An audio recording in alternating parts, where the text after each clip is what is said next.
Before we ask you about negotiations, what is the status of this war on the ground that we had been describing for months and months as a war of attrition? What is Ukraine's posture right now? Yes. So, it is a war of attrition, but it's not static. What we're seeing is that Russia is making slow, costly gains, particularly in the Donetsk region. And it looks like the town of Pokrovsk is likely to fall in the coming days or weeks, which is an important logistics hub for Ukraine.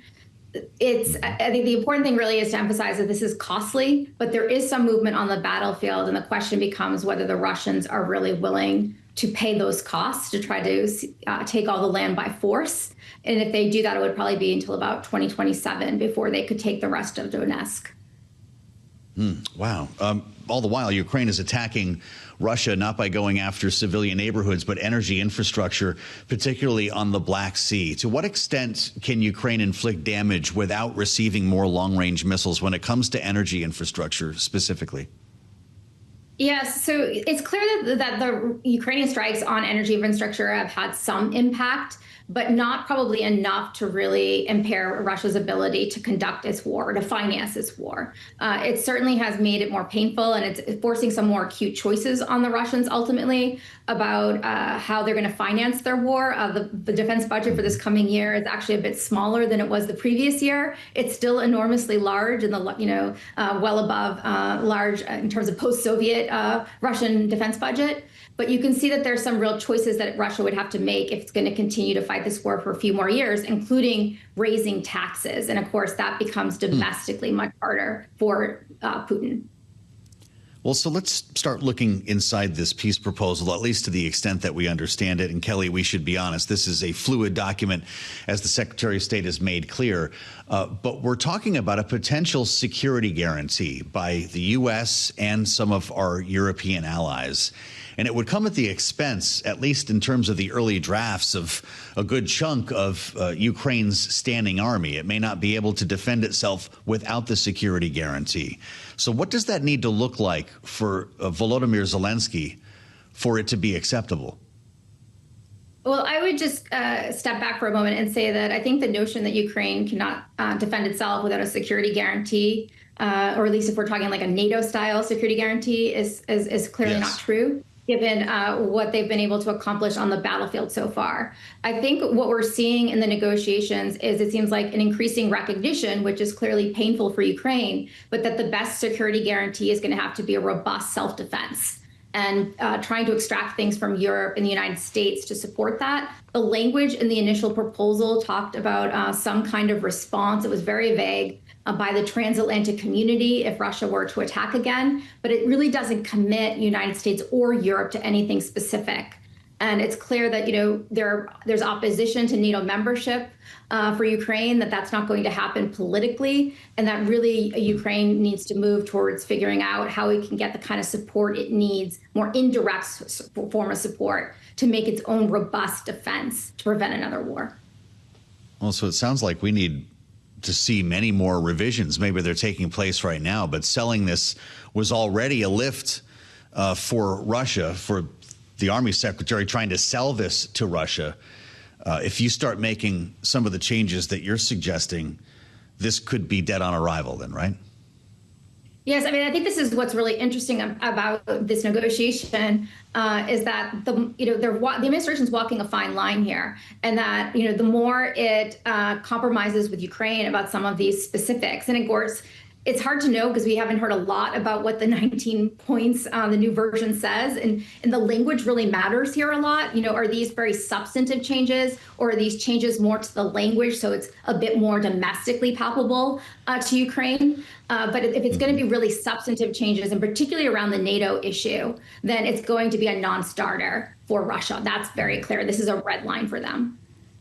Well, you're sounding a lot like Ivo Daalder, who we spoke with on the late edition of Balance of Power yesterday, the former U.S. ambassador to NATO, also hosing down this idea that we could see a breakthrough between now and the holidays. Some thought Zelensky could show up even this Thanksgiving week, either here in Washington or at Mar-a-Lago. Here's what the ambassador said.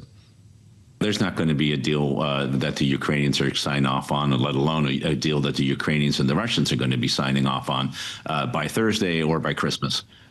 This conflict has been going on for over 11 years. The idea that it's going to be settled because a bunch of guys come up with 28 points is just not how it happens. What the Secretary Rubio did finally is sit down, have a serious negotiation. This takes time. It takes effort. It takes understanding. That would imply, Kelly Grieco, that this war is going to carry into winter.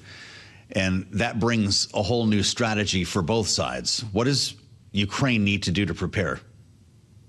Yes. Obviously trying to get this done by Thursday is overly ambitious, and even Christmas is overly ambitious, just given the realities. I would just say that the winter is grim for Ukraine. On the battlefield itself, the winter and the weather very much favors Russia because they're using these infiltration tactics, very small numbers of forces, 2 to 3 at a time, that essentially slip through what's a porous Ukrainian line. And so the cover of the fall of winter sky and rain and snow makes it harder for Ukrainian drones to detect those movements. So Ukraine is in a difficult position in terms of for this winter, in terms of preventing these kinds of infiltrations. And I think we'll have to make some challenging choices about how long to defend some key locations, including places like Pokrovsk, versus deciding that it's not worth losing more manpower and that they're better off moving back to a more secure defensive line. That's unfortunately the kinds of hard choices Ukraine will be facing. If you're Russia right now, is it men or materiel that you're more worried about lasting through winter? It's certainly not manpower. They have sufficient manpower, I would say, for about the next 9 months. I don't even think it's materiel if you're Russia, in terms of, you said Russia, correct? Yes. In terms of, the winter. If anything, I think their thinking is a little bit more long-term in terms of what they're going to do a year or 2 years from now if they have to ultimately take this by force and they're not able to do it at a negotiating table. In about 9 months, Putin, for example, would be facing a mobilization question again. Right now, they're paying high salaries to encourage people, from parts of Russia to come and join the military for these high salaries. But that's only can get you so far, and they would ultimately face a choice about whether they're going to mobilize more broadly to get the kind of manpower they need. And so I think they're thinking in a different timeline about a year from now, whereas Ukraine is really thinking about even how it gets through the next couple months. Kelly, I mentioned Tomahawk cruise missiles, which apparently are not going to be arriving anytime soon in Ukraine. That was something that Zelensky had been asking for. He said it would turn the tide in the war by essentially putting fear into the hearts of Russians. They would know what it's like to be bombed the way Ukraine has been bombed for the better part of 3 years from a distance.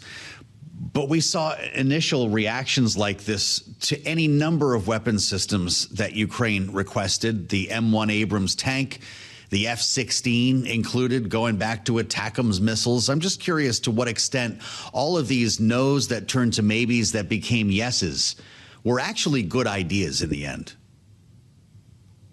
Well, I think, if we've learned anything from this war, I hope it's that people realize that the idea of wonder weapons doesn't really exist. A single weapon system cannot decisively change the course of the battlefield. These things have mattered, for often a period of time, a window when they've gotten a new system, a period of maybe 4 to 6 weeks when they have an advantage because the Russians are figuring out how to adapt. But after that, it returns to this sort of static, this attrition, a level of attrition, because both sides are clearly learning militaries. And that's what we would see with Tomahawks. And I'll just add that I think the Tomahawks are even less significant, providing even a 4 to 6 week window, because one, the Ukrainians have their own long-range strike capabilities, long-range drones at this point that are doing some of this. And then the numbers that we would be talking about are so small that it really would not have a large impact. Are they using the F-16s effectively that they got their hands on? Remember, that was going to turn the tide of the war at one point. Yes. What I would say is what we see is that to the extent they're using them effectively, it's sort of the way I predicted on this show, in that we wouldn't be seeing them using, over the battlefield to try to support forces and counteroffensives. They're using them much more in a defensive role, in an interception role of shooting down, incoming missiles and drones to try to keep the airspace contested, to try to protect their cities. So it's a far more limited role, which is not surprising given the reality of what Russian air defenses look like.